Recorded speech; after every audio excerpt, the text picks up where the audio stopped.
the Feast of the Immaculate Conception, I shall read from chapter 196, titled The Sabbath at Gethsemane, in the poem of the Man God, given to Maria Valtorta on the 21st of June, 1945. Master, tell us more about your mother. Her childhood is so bright. The very reflection of that brilliance makes our souls pure, and I, a poor sinner, need that light so badly, exclaims Matthew. What shall I tell you, says Jesus. There are so many episodes, one more touching than the other. Did she tell you about them? Yes, some. But Joseph told me many more, as the most beautiful stories he could tell a child.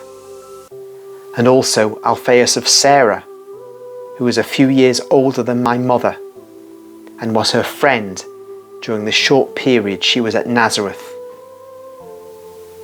Oh, please tell us, begs John. They are sitting in a circle in the shade of the olive tree, with Jabez in the centre, staring at Jesus, as if he were listening to a heavenly tale. Just to interrupt there, Jabez is an orphan who's been taken in by Jesus and the apostles, and his name is changed to Margin, and he becomes a very famous saint, not so much in the Western world, in the Catholic Church, but in the schismatic churches of Eastern Orthodoxy. Saint Margin, or Saint Marshall, I think his name has been changed too. So that's Jabez. Continuing now. I will tell you about the lesson on chastity that my mother gave her little friend, and many more people, a few days before entering the temple. A girl in Nazareth, a relative of Sarah's, got married on that day, and also Joachim and Anne had been invited to the wedding. Little Mary went with them, and with other children she was to spread loose flower petals on the bride's way. They say that she was most beautiful as a child, and everybody contended for her after the joyful arrival of the bride. It was not easy to see Mary every day, as she lived mostly at home, where she loved a little grotto more than any other place. And even nowadays she calls it the, quote, grotto of her nuptials, unquote. So when she appeared outside, fair-haired, rosy and kind, she was overwhelmed by caresses. They used to call her the flower of Nazareth, or the pearl of Galilee, or also the peace of God, in remembrance of a huge rainbow which suddenly appeared as soon as she was born. She was in fact all that and much more. She is the flower of heaven and of creation, the pearl of paradise and the peace of God. Yes, the peace of God. I am the peaceful one because I am the Son of the Father and the Son of Mary, the infinite peace and the sweet peace. On that day, everybody wanted to kiss her and take her on their laps. And as she was averse to being kissed and touched, she said with kind gravity, "Please do not rumple me."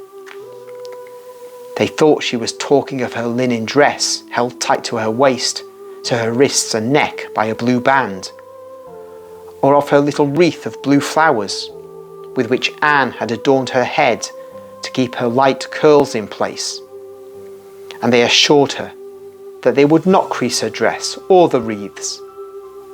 But sure of herself, a little 3-year-old woman standing in the middle of a circle of adults, she said seriously, "I'm not thinking of what can be mended. I'm speaking of my soul. It belongs to God, and it does not wish to be touched but by God." They objected, "But we're kissing you, not your soul." She replied, "My body is the temple of my soul, and the spirit is its priest." People are not allowed to enter the enclosure of priests. Please do not enter the enclosure of God. Alphaeus, who was then about 8 years old and was very fond of her, was greatly impressed by that reply, and the following day, seeing her near her little grotto, he asked her, "Mary, when you are grown up, would you marry me?" He was still under the excitement of the nuptial feast at which he'd been present. And she answered, "I'm very fond of you, but I do not see you as a man. I will tell you a secret. I see only the soul of a living being, and I love it so much with all my heart. But I see only God as the true living being, to whom I will be able to give myself." That, says Jesus, is one of the episodes. The true living being. That is a very deep word, exclaims Bartholomew. And Jesus humbly and smiling replies, "She was the mother of wisdom." Was she? But was she not 3 years old?